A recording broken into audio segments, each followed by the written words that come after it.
Welcome to session 7. Good morning. Good morning.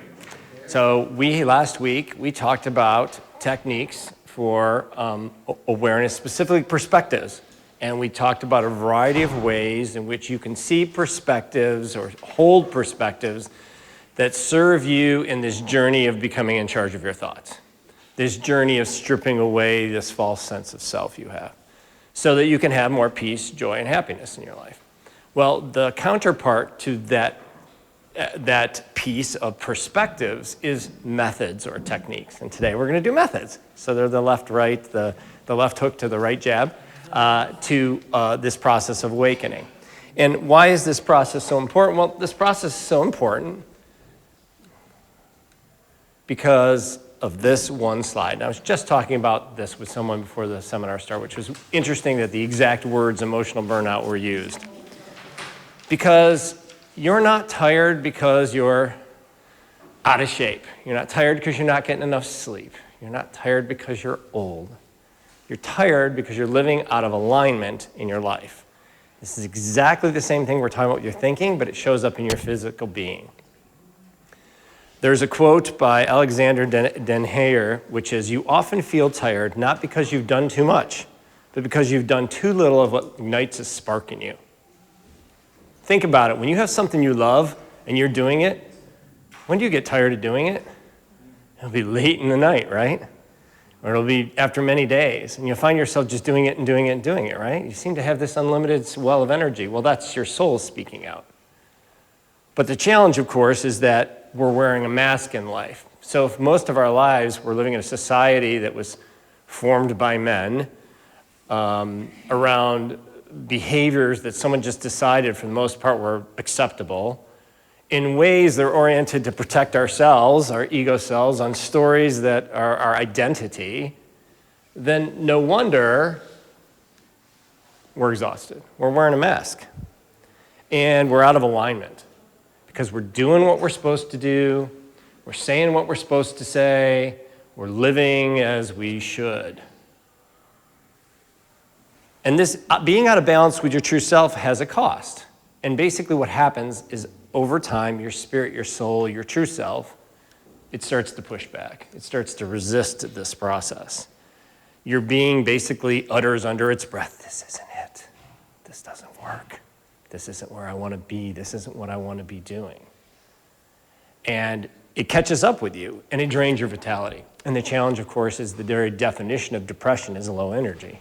If you ever look up the word, it's low energy. Well, you end up in a space with low energy when it's being depleted so quickly. And as you get older, your willingness to tolerate this goes down.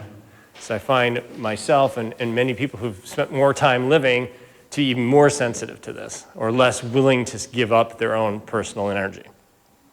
So how do we align with our spirit and feel more energy? How do we live more to our true selves? Well, that's what today's about. We're going to talk about some ways to wake that up, because I'm going to remind you that your mind is a prison. The irony is that you have the key to leave anytime. Thich Nhat Hanh said, "People have a hard time letting go of their suffering. They prefer suffering that is familiar to the unknown." Because we crave consistency, right? We crave non-variability. We crave predictability. We crave this, albeit false, sense of control. So we are willingly, in many cases, to stay as slaves of thought. But this is the key point. I mean, think of the worst addiction you can think amongst any human being. Some might say it's drugs or alcohol or collecting things or spending money or whatever the addiction is. I would argue there is no worse addiction that afflicts the human race than the incessant thinking that we do as humans. And we're addicted to it. Just try to stop. And the irony is that you're not only the jailer, but you've enslaved yourself. You've enslaved yourself. You're both the prisoner and the jailer. Now, this next statement I really like, because the more I think about it, the more I think it's really accurate. This ego self you serve is almost evil raised to an art form. Think about it. If you were really diabolical and you wanted to take control of the situation, you would do exactly what's happening with our thinking minds. You would put yourself in a situation where you didn't have to do anything. All you have to do is offer incomplete, untrue, and unhelpful ideas, and then just let the other person run with them. Latch onto them and say, yeah, that's true, that's me. But that isn't you. The stories of you are always limited and incomplete and perspective-based and partial, partial. Yeah. So the prison of illusion, as we've bumped into numerous times, is based on our beliefs. It's held together by our beliefs, but we can escape any time to becoming the observer. Awareness, consciousness, and presence, they are all soul shields. They're shields to your soul. There's a way out. Today, we're going to continue the conversation around mindfulness. Now, the slide says meditation. Don't confuse the two. Meditation is a form of mindfulness, and meditation is just the mindfulness practice that's been the most studied. Meditation is not what you think it is. James Allen tells us that meditation is the secret to all growth in spiritual life and the secret to all knowledge. Bunch of well-educated folks in this room. Would you like some science to prove the point? Sure, Russ, we'd love some science. Meditation is the most studied form of mindfulness. And in the last 25 years, there's been 500 scientific studies on meditation. Any ideas what they teach you? What they've learned as a result of those studies? It's amazing. It's amazing. They found that meditation is an effective method to stop negative mindset spirals and patterns, and they lead to a wide array of psychological problems. It positively stimulates the brain, improving cognition and slowing cognitive decline. Meditation stabilizes emotion and dampens thoughts. It improves resilience and empathy. Where have we seen the word resilience before? I think we opened with that. It decreases stress and enhances physical health, and it enriches relationships, your personal well-being, and the quality of your life. But besides that, there's no reason to practice mindfulness. Yeah, this is profound. Why does it do all these things? Basically because it helps you right-size what's going on in here. Take back your control. And as a result, mindfulness is life-changing practice. It is the only way, once you've achieved everything the world has to offer, for you to find peace, joy, and love in your life. You can go make all the money you want, you can have all the titles you want, you can own all the things you want, you can have all the experiences in the world, and in the end, you will still be missing something. This is the doorway, mindfulness.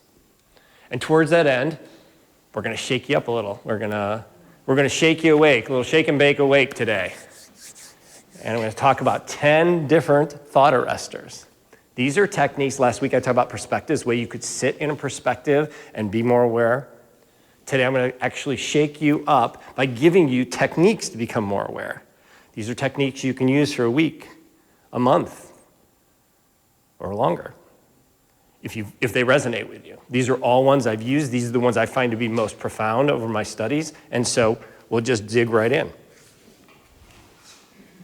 Epictetus says, "Seek not that things which happen as you should want them to happen, but wish that things happen as they are, and you will have a tranquil flow in life." Here he's talking about reality. And a bunch of these have to do with reality. Want reality, not the thing you made up, is what he's basically saying. So, let's practice one. The very first awakening technique I'm going to talk about today is going to be called Guess Your Next Thought. This is a really profound mindfulness technique. We're going to do it. So I'm going to be quiet here in a moment, and I want you to guess what the next thought's going to pop up in your brain. And when it happens, I want you to just let it go, and then guess what the next thought's going to be again. I'll speak up to try to guide you and remind you to just come back to the point, but we're just going to do it for a minute. Okay.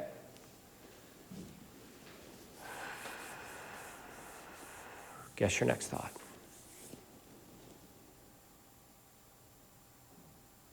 Okay, let that one go. Guess your next thought.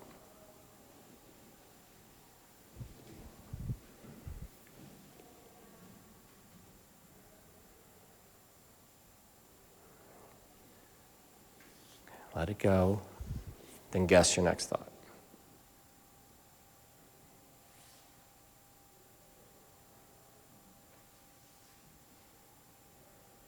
Starting to feel a space in there? What could possibly be your next thought? Guess it.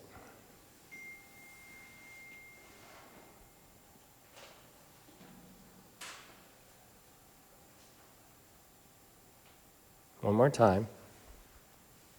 Guess your next thought.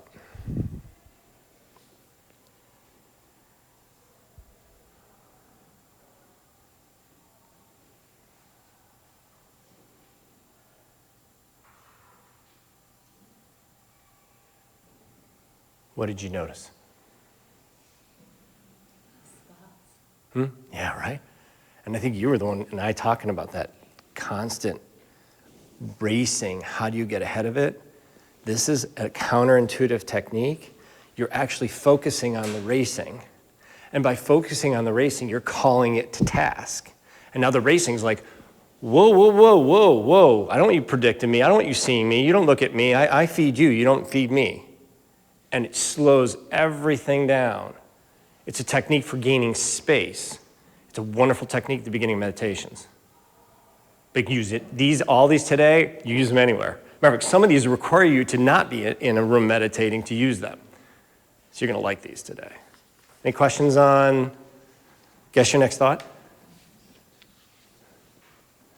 Next one, mental movie screen. This is where you take some quiet time and you just watch what's going on in your head, like it's a movie.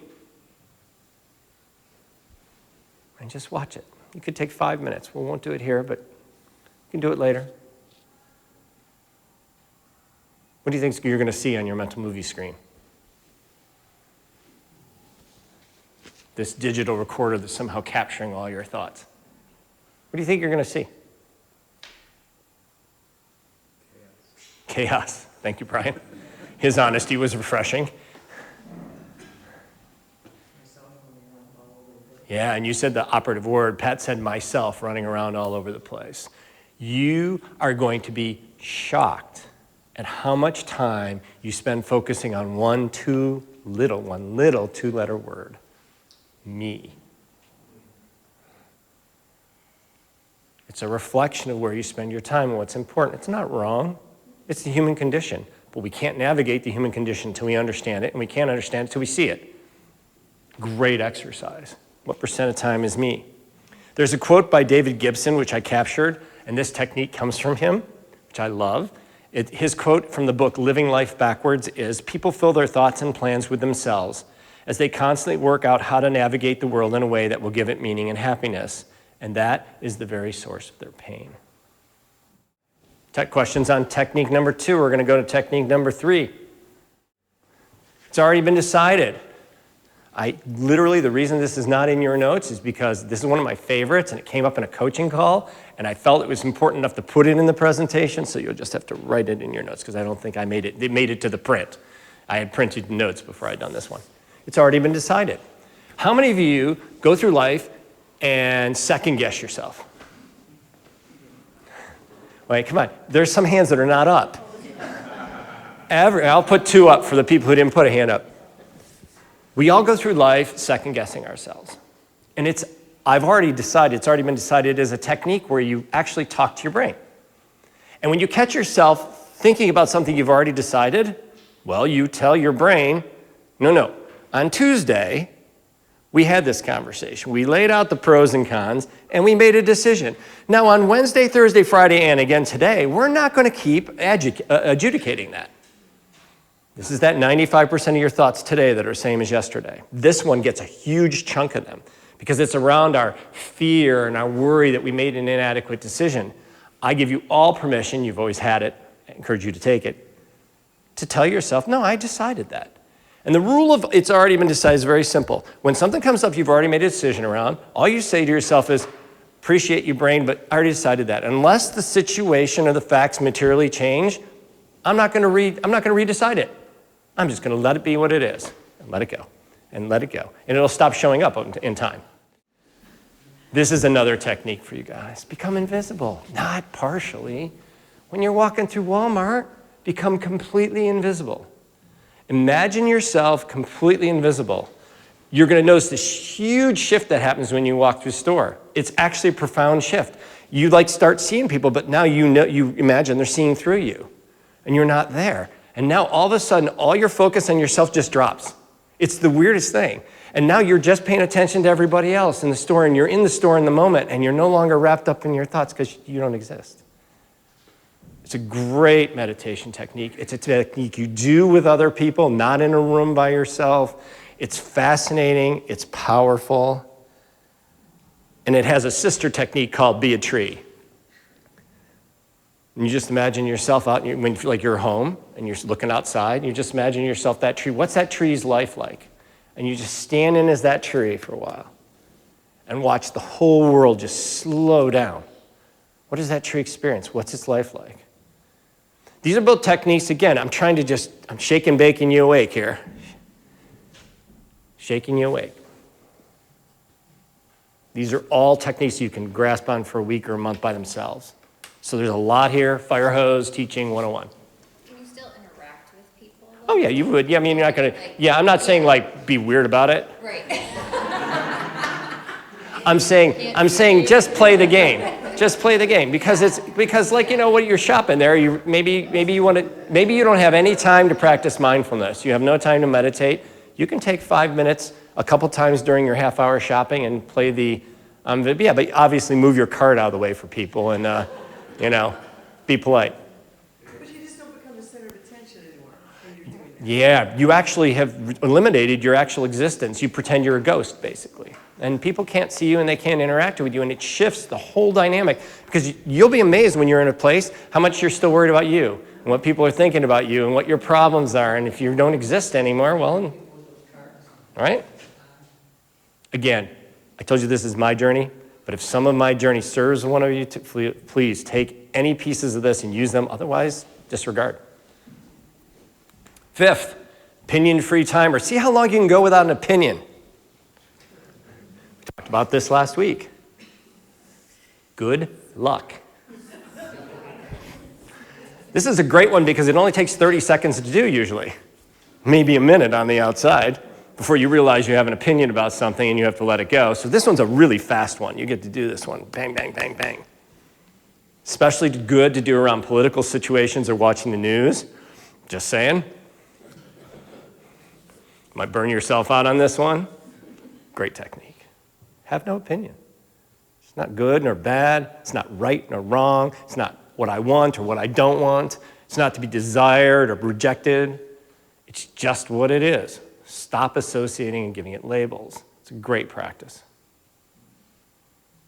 Does anyone remember last time you met someone with no opinion? You loved that person. You did. If you can think of someone who had very few opinions, negative things to say about other people, or didn't have to push their way, chances are if they sit in your brain and you think of who that person was, it's someone you deeply cared about. Next one is the I-you attribution, or the thou attribution. Now this is interesting. This is when you're in the world, you no longer discard the things around you if they're not alive. So you talk to inanimate objects, and this is in your heart, not out loud, Kaylee. I know you want to do this. Mean completely invisible? No, not completely invisible. So you run into a tree. Instead of just ignoring it as an inanimate object, you call it a you. You say you treat it, you personify it. Hello, Mr. Tree, how are you today? Hello, rock. How's your week been? Hello, weather. Wow. What's it like? What's it going to be like tomorrow? How have you been? You know, how you doing? You angry today? You cold today? You bringing snow? Anyway, the whole point is if you walk through your world and you start to personify everything around you, give it spirit, your walk will become more divine. You'll start to see God in everything. God is in everything, you just aren't seeing it, so it's great practice. And if you're old school, if you're King James sort of people, like I grew up with King James, you can use thou. Thou rock, thou creek, thou bridge, thou building. Whereas for some of us, you gets kind of weird there. So hence the thou approach. But it's about seeing all as divine. This comes from Martin Buber, and it's an excellent phrase. As a matter of fact, we see it. I don't know, people have done some of this personal work, have done any mindfulness work. You'll see people do something like this, and they'll say the word namaste. Does anyone know what the word namaste means? It's indirectly translated as the spirit in me honors the spirit in you. It's a way of seeing God in another person. It is beautiful. So these practices are very powerful. And if you're going to do it with a person, then you want to do the thou version. If you're treating someone like they're at McDonald's and they don't matter, because you're going to just run them one, use a thou with them. You know, and then it lifts their divinity and puts them back on the same par with you. This exercise gives you a chance to see the sacredness in yourself and in everything around you. We too often lose that. The very last time. We never know when it's going to be the very last time. Every moment is the last time in some way. In fact, we never walk through the same field twice. We will never be together in this room doing this work again. Not the way we are today. So this November 9th day is very special. It's one of a kind. Wait a minute, there's lots of one of a kinds. There's many. Who remembers the last time we went out to play at recess? Who remembers the last time they took their childhood dog for a walk? When was the last time you and your friend lived in the same neighborhood? When was the last time you lived under the same roof as your sibling? Don't remember. When was the last time you ran into your friends in the hallways in high school? Or you took a bus home from school? When was the last time? You don't remember. But every day is the last time. That is the exercise. What is the last time that's happening before me that I don't see? What is the last time that I'm missing? Wow, this has nothing to do with meditation. This is mindfulness 101. Come to the moment and recognize that it's blessed, that it's sacred, that it's exclusive, that it's pure, that it's unforgettable and unrepeatable. And stand in that space every day. Now, this next one is one of my personal favorites. Name your brain. Pat's already done this with me, so has Peter. So they can already attest to the craziness of this next exercise. But this is about dissociative distancing. So psychologists, psychiatrists, people in the mental health field use this technique all the time. This is important, what Ram Dass is about to say. Information is just bits of data. Knowledge is putting them together, and wisdom is transcending them. We're going to put it together differently so that we can transcend some of this information. So psychologists suggest that shifting from my to thee is very powerful in depersonalizing and gaining perspective. So they will often say, don't ever say it's your anxiety or your fear or your depression. The anxiety, the fear, the depression. What did I just do by shifting from my to thee? Who can tell me? You made it less personal. Right. And by depersonalizing it, what did I do? Let it go. I let it go. But you're separate. Yeah, that's key. Leads spot on. I created distance. I created space. We keep talking about space. Remember, it's not my words, it's the space between my words. We're trying to have more space. This creates space between you and the idea. Remember, depression's maybe a thing doctors call, but it's also an idea. You hold an idea around it. Anxiety, you hold an idea around it. And what we're doing is we're creating space by depersonalizing. It's a very powerful tool. Well, there's other areas we can do that. And one of them is your brain. So, and especially with negative things, as I just mentioned, dissociative distancing is very powerful, but we can call our brain out directly for thoughts. And this does something very powerful. It alters our positional power. When it's your anxiety and it's coming at you, you're a victim, right? It's in charge. There's no victims in this work. We're all sovereign, unless we choose to give up our rights, which we do way too often. But you call your brain directly out for its thoughts by naming it, and this alters position power. More importantly, it weakens intrusive, suboptimal, and negative thinking patterns. So here's the fun part. I'm going to give you all a minute. On your piece of paper, I want you to write down a name for your brain. Now, there are some rules just to think about it. Please don't be excessively positive or negative. It doesn't help in naming the brain. It's best if you pick a name that's fun, light, skeptical, maybe sardonic, certainly ironic. Okay, so I'm going to give you 1 minute to think about it and name your brain.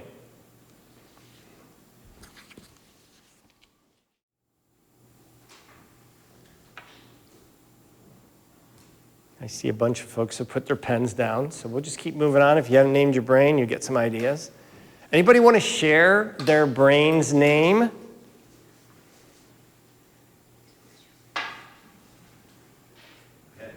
names. Come on, Jess. But I think Frank's in charge. Frank. All right. Use Frank's name in a sentence. Pretend you're talking to your brain. What might something you might say to your brain be? Talk to your brain using its new name. What is something you might say to Frank? What is something that Frank might need to hear?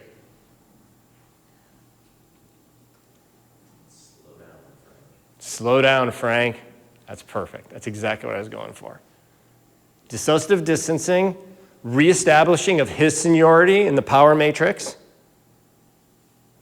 and a little irony and a little sarcasm over who's really in charge here through the name. I unfortunately saw the following video before I did this exercise, so now my brain's name will forever be Becky. So unfortunately, as you're about to see, so I never got the opportunity to do this without being anchored, so I'm anchored, so Becky's my brain's name. And Becky and I have conversations all the time. Let's watch a video. The moment you start talking to your intrusive thoughts, everything will change. She's not even out of bed, and her brain's already saying it's going to be a terrible day. And her response is, not today, Becky. It's very unfair to say that before I've even gotten out of bed, and we're just not doing that today. We're not doing that today. Damn. But she said, I love you. Yeah. Oh, absolutely. This is you. We don't ever disown parts of ourselves. Every behavior, even if it's dark, is something you honor because it served you. Now, you may choose not to let it play on the field anymore, but it doesn't mean it wasn't a player at one point. It didn't keep you safe. It didn't protect you, even if it was an awful way of doing it. There are no bad parts of ourselves. And if you try to push something in shadow, well, that's a nightmare waiting to happen, and we already covered that. Yeah. So telling your brain things aren't true, telling them that's how we've been doing them, but we're not doing things, but we're not doing them that way anymore, telling your brain you appreciate it, but we're going another direction, those are all ways of you speaking to your thoughts. And by doing this, you've actually personified your thoughts and dissociated them at the same time. Wow, it's hugely powerful.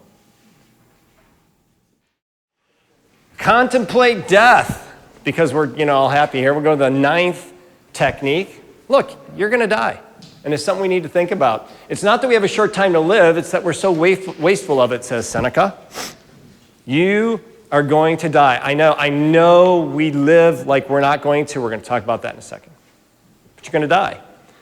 Life is unique, it's precious, but it's perishable. We live afraid of dying.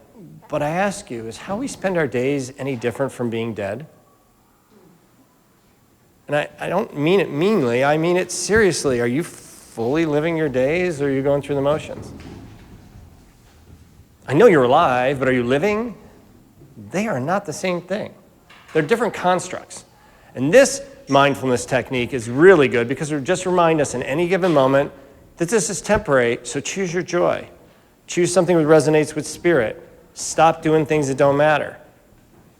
I mean, I could rake the leaves in the back of my yard and put them into the woods where they belong, but in the real scheme of things, it's not really life. It's not where my living is calling me to, and hence they are still there. The challenge with our brains being kind of in control of us is that we're blown to and fro by this whirlwind of distracting thoughts instead of making space for beauty, joy, friendship, and love. And here's the challenge, these next 2 bullet points. We live like we're going to die by fearing all the time. But we live like we're immortals when it comes to doing the things we love.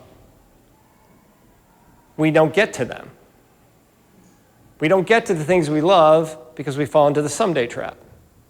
I'm going to do that someday. I'm going to do that when I have enough money. I'm going to do that when I have enough time. I'm going to do that when the kids are gone. I'm going to do that when my health improves. So that way we're living like we're immortals, but we're not. So we put off the stuff we love, the stuff that we desire, the stuff that would make us resonate and hum and live and feel alive, and instead we wrap ourselves in these cloaks of worry, which will not add another inch to our height or a day to our lives. As a matter of fact, there's much science that argues where it will actually take days from your life. And we're explicitly told not to do it biblically. So how might we live better lives? Well, facing death is a way to awaken. Seneca says something that I love. It's another quote. "Death, therefore, the most awful of evils, is nothing to us, seeing as that when death is here, we are not. And when we are here, death is not."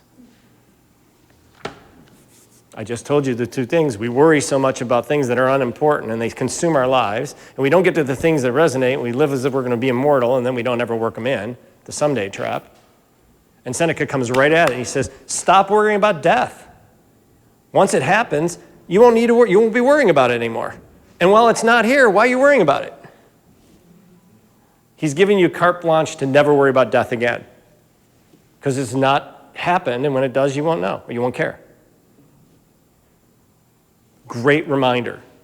Death is the ultimate reminder of life. You can't have suffering without pleasure. You can't have color without the absence of color. You can't have hot without cold. You can't have all these dichotomies require each other. You can't live unless you fully embrace the fact that you're not going to live. Living wouldn't be precious otherwise. You've lived your life.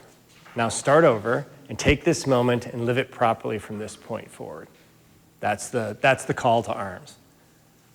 So what is the thing you would do to make the most of your life? What is the thing you would do to make the most of your life?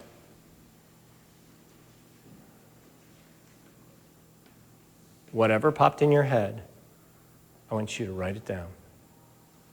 Not for me, for you. What's the thing you would do to make the most of your life? That's your opportunity. Go find a way to put more of that in your life. Final item, number 10, creative play. Please go play, go create, go have fun. Too little of that happens in society anymore. Alan Watts, one of my favorite quotes, is you can't be spontaneous within reason. You can't be spontaneous within reason. So be unreasonable. Go into the world, have fun, take risks, be extemporaneous. Do silly, logical, even questionable things. Any happenstance, any moment, any situation can lead to the next breakthrough of your awareness, your mindfulness, of finding yourself. Whatever happens is okay. Put pride aside and be willing to be looked a fool. I'm really good at that. Spending a whole lifetime. Don't believe you already know the answers. Life will exceed your expectations. I promise you. It will. Be open to whatever comes your way. because life is here to surprise you. So when you're saying, wow, I need to do a mindfulness, I haven't done one in a while, what would Russ suggest? Well, one of the funnest ones is go have fun.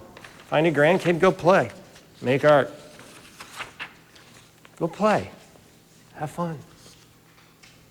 Just do what you would do to enjoy the day.